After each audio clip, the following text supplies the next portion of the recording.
Welcome back to Growth Over Goals. I'm your host, Jordan Montgomery, and thanks for tuning in. Today, we're with a special guest, a guy who has defied the odds, done so much at such a young age, stands for faith.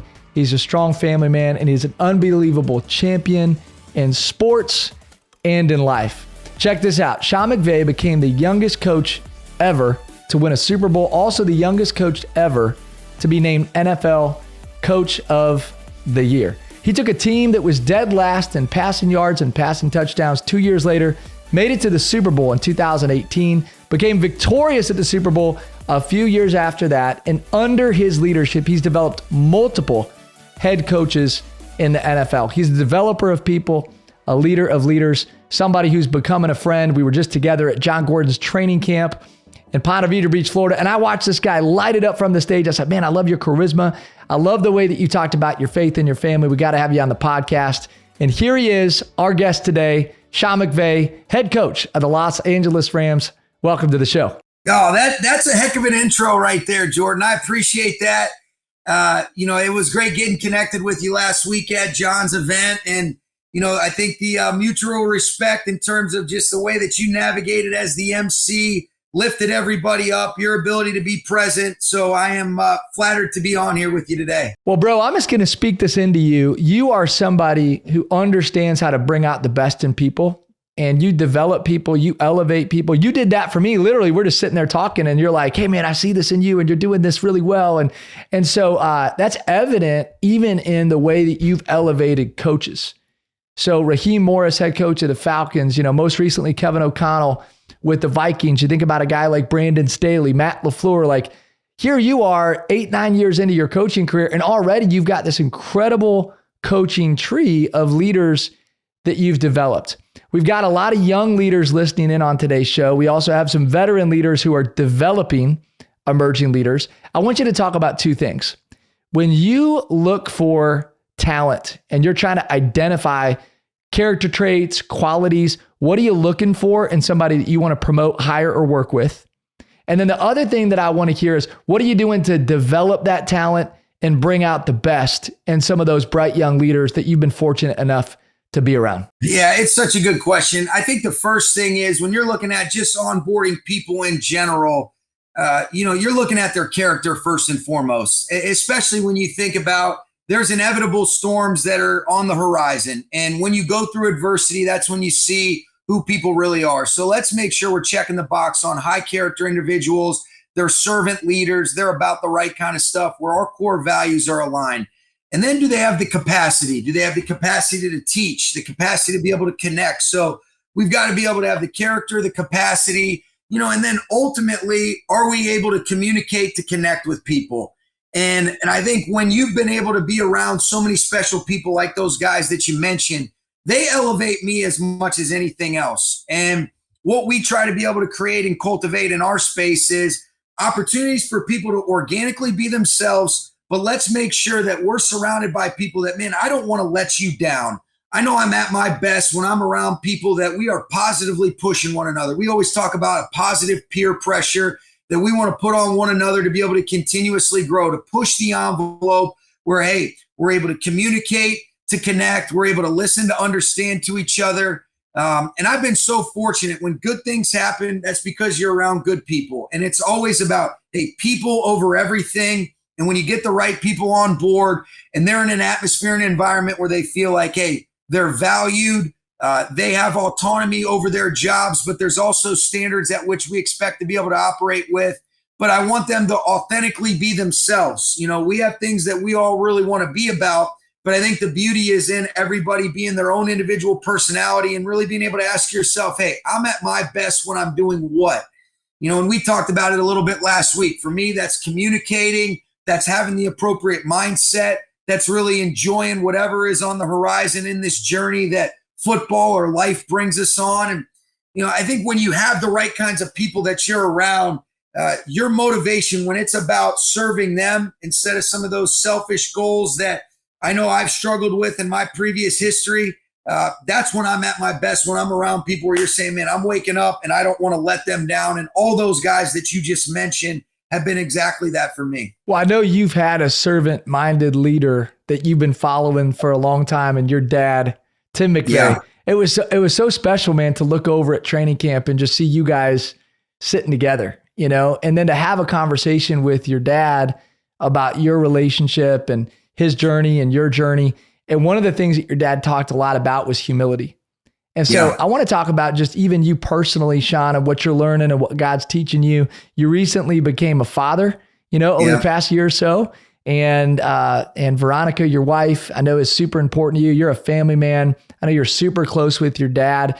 Talk to us about the role that your dad has played in your life. And then I'd also love to hear, what are you learning as a young father? How has that shaped your leadership in your life? Well, no, I'm glad you asked me about that because my father, Tim, my mother, Cindy, my brother, Ryan. I mean, I come from such a great family. It's such a blessing to me. And I think there was a lot of values instilled at me at an early age that maybe I didn't even realize until you look back and you see, hey, that's just kind of natural to you because you watched what it looked like to be a real man with my father. You looked at, what a quality woman that, it was an exact replica of what you're looking for in a mother in terms of how she's loving, kind, but firm when necessary. And so couldn't ask for two better parents than Tim and Cindy McVay. My little brother, Ryan, has been awesome. But when I got a chance to watch my dad lead, he was the general manager of a television station. And I remember I was playing college ball at Miami University in Ohio, was doing an internship with him. And I got a chance to go for about 6 weeks. And he had, there was probably 200 plus employees. And a couple things stood out to me when I really look back and reflect on it. My dad's the best leader I've ever been around. And he had this amazing way of, he's totally and completely present with people, and the consistency at which he treated everybody with respect, with appreciation, created authentic value, but also was firm in regards to their standards where, hey, there was an urgency, but there was an enjoyment with how he went about dealing with people. The same etiquette that the security guard that let us in or the general sales manager that he's dealing with on big deals, they were treated the same. First name basis, really asking questions about, hey, how are you doing? Not exclusive to what's going on at KTVU, but what's going on in your life and the things that are valuable to you. And I don't think I appreciated the magnitude of that atmosphere and environment and the leadership amplification effect that my dad operated with that was just authentic to his personality. And it was such a big reason why there was just a great vibe in that building. There was standards, there was an urgency, there was a production that needed to be met, but there was an ability to handle the tough moments and create authentic value with people. And I witnessed that and I was just so impressed. And that's who my dad was all the time. And he would have been a great coach if he chose that. He was obviously a great general manager. And, I joked at the program last week, if you didn't know any better, you'd think he was the owner of the Rams the way he walks around. He's close talking to everybody, but he just got this great vibe about himself that I think great leaders, I think they do two things. I think they make situations and people they're around, they're better. They just elevate things. That's what my dad did, and that's what we try to do. And, I'm really grateful for the example that he set for me. One of my mentors, John Maxwell, always says that big people make people bigger. You know? And I believe that's true. If God's entrusted you with a platform, you help people look bigger, get better. Their world gets brighter when they're around you. Your dad even did that for me, just even in small conversation. Again, just took the time to encourage me, elevate me. And I do think more is caught than taught. So you had this great example in your dad. Clearly, you're loving on your family. And I think that's transcended to your team. You think about the success the Rams have had under your leadership. And I want to talk about this 2-year sequence where you win the Super Bowl. Your name has become synonymous with, Super Bowl champion. Everybody remembers the Super Bowl. What people don't remember is the year after the Super Bowl, which you refer to as your most important year in coaching. And so just walk us through as a leader, Sean, what was that like to go from the highest of highs to the following year? You win 5 games. What did you learn and what did God reveal to you in that season? I'm glad you asked because this is where I'll get a chance to really talk about my son, Jordan, and my wife, Veronica, who are centerpieces of my life. And it's funny when you look at it, and it's such a blessing. You get a chance to be, I've always loved the game of football, grew up in a football family. I got opportunities afforded to me at a young age because of the influence that my grandfather had. And it's a small network of people. So you finish playing collegiately, you get right into professional coaching. It's almost embarrassing when you say it out loud, but you get a chance because you're around people that are willing to put their arm around you. You've seen great examples of what it really looks like. And then you're hired as a 30-year-old head coach for the LA Rams. And I still look at Stan Kroenke, I'm sure grateful, but I'm thinking, what the heck were you thinking hiring me at the age of 30? But it's funny because you really look at, why'd you get into coaching? To serve, to impact people, because that's what it's really about. That's when you really feel fulfilled. And it's so embarrassing to admit, and it wasn't always like this, but in the midst of this journey, our first 5 years, man, so many societal blessings come in regards to we're able to make the playoffs a handful of years. We go to a couple Super Bowls. We end up winning our division a handful of times. But in the midst of it, and it was a slow, but it was a progressive deal where you just start to get a little bit further away from this foundation of being the Christian leader you want to be, forgetting that this is always a blessing, never a burden. And it becomes a little bit more about you, and you know how to say the right stuff, but you don't feel it. And then we end up winning the Super Bowl. And there was moments where, man, I had the right perspective where it's about those players. And that's the coolest thing when I look back on it. But the lies I told myself are, once we do that, I'll be happy, because I lost perspective in the midst of that journey. And then I genuinely believe it was God's way of saying, man, you know, you forgot about all these blessings and what a blessing it is to have this platform and to really serve. And then the following year, we had injuries, we had all this, and we go 5-12. And I was so deeply wounded because my identity was so closely tied to these results. And it revealed, just to be totally blunt, how insecure, how fragile, how I had really become the opposite of everything that I wanted to be for our players, for our coaches, for my family, as important as anything. And it was really hard to deal with. And I almost got out of coaching, and I could hide behind the convenient narrative of some media opportunities.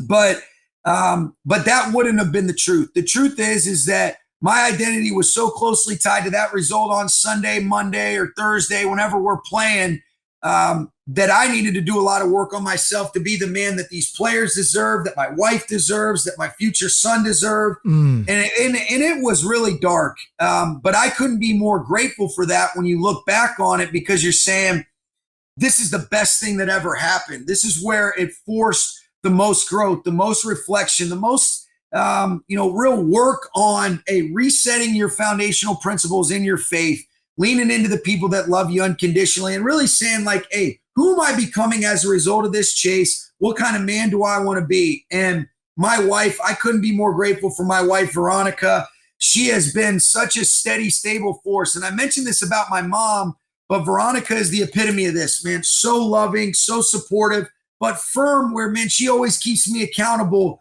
where when I was going through some of this stuff, she says, I think you're going to regret this if you don't accept these challenges head on. And then it coincided with us getting pregnant with our son, Jordan, who's now about 19 months old. And I mean, what a blessing. It just changes your heart.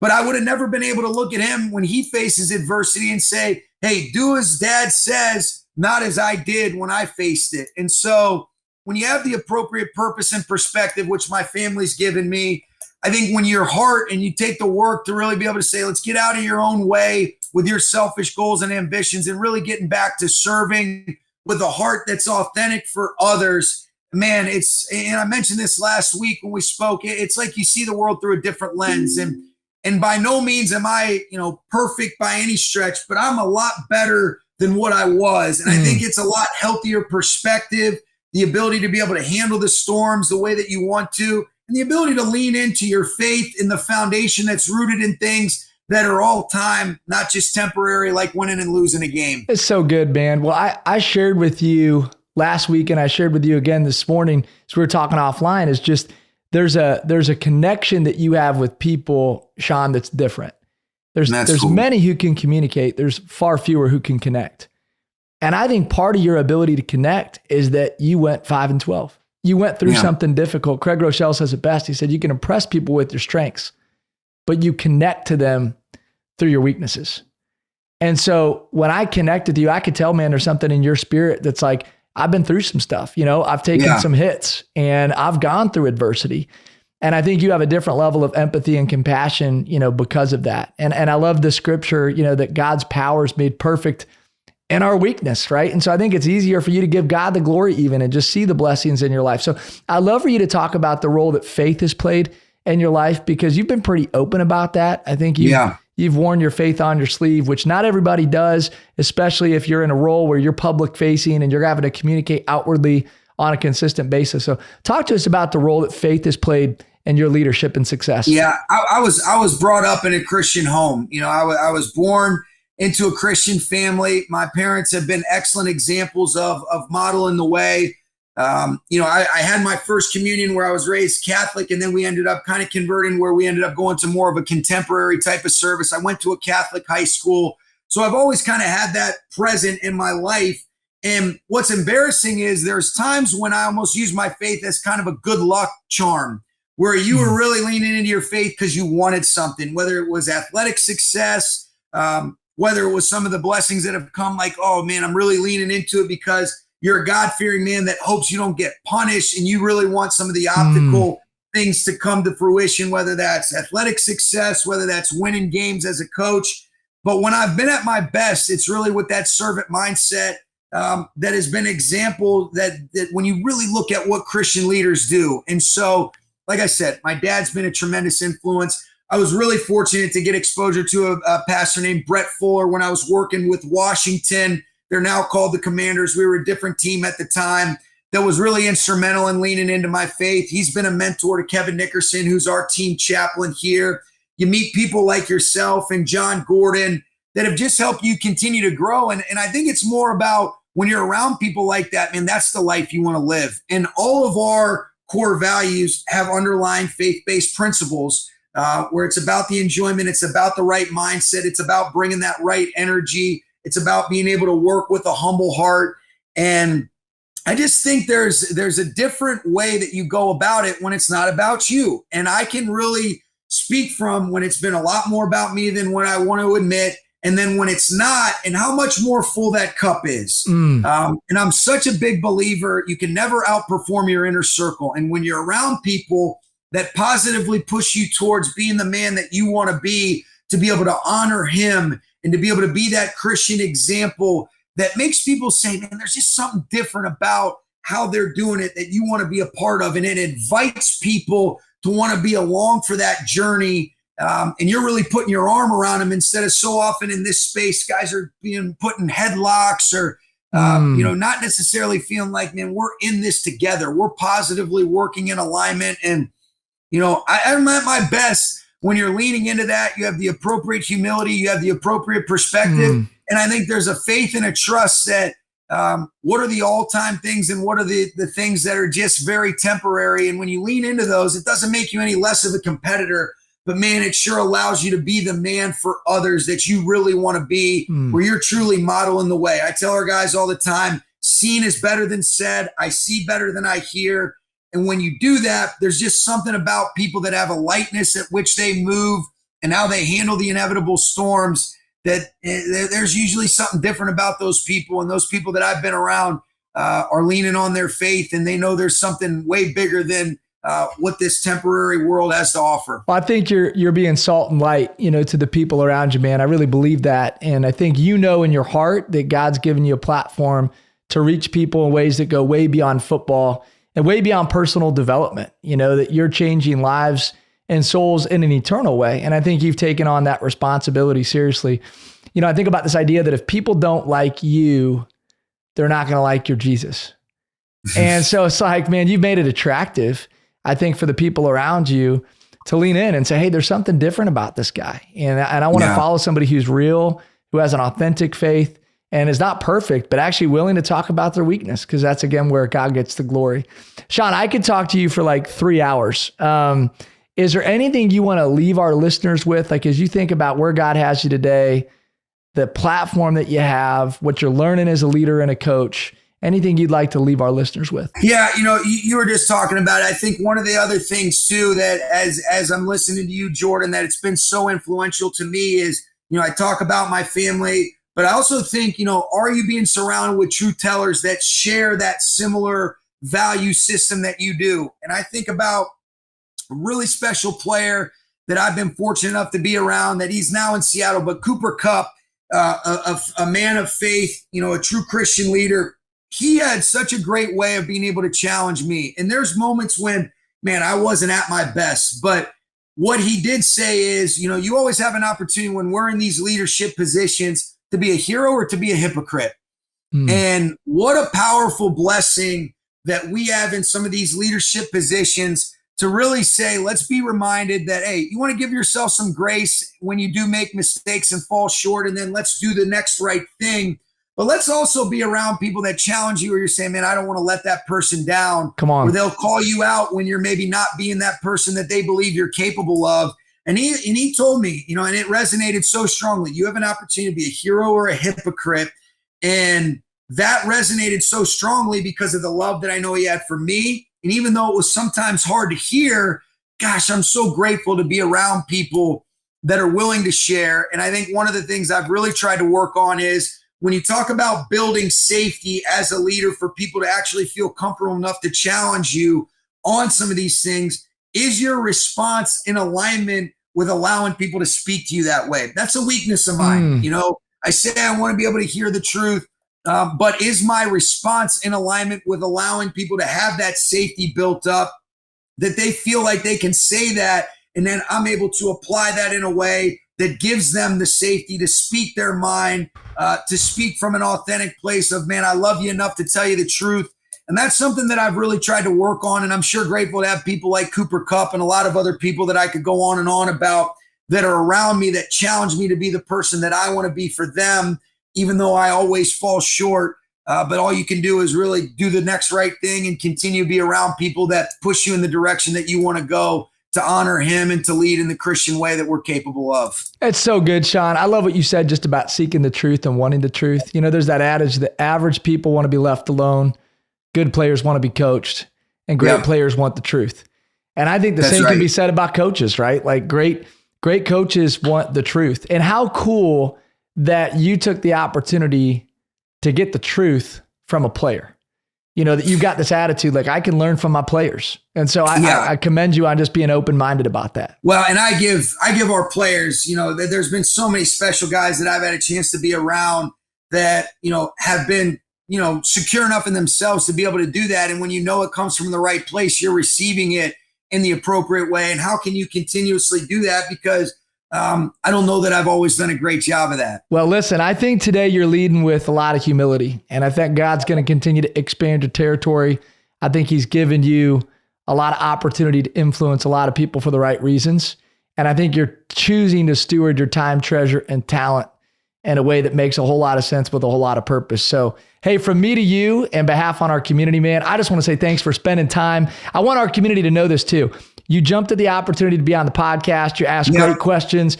You showed up with your A game, and it means a ton to me, man, that you're just willing to serve and add value. Well, hey, feelings are mutual. I'm a huge fan of yours and the way that you elevate people and lift them up. And so I'm flattered you asked me to come on here, and it was so worth it. So thanks, Jordan. Well, we got a lot of life in front of us, brother. Good luck to you, man. We're keeping tabs. God bless you.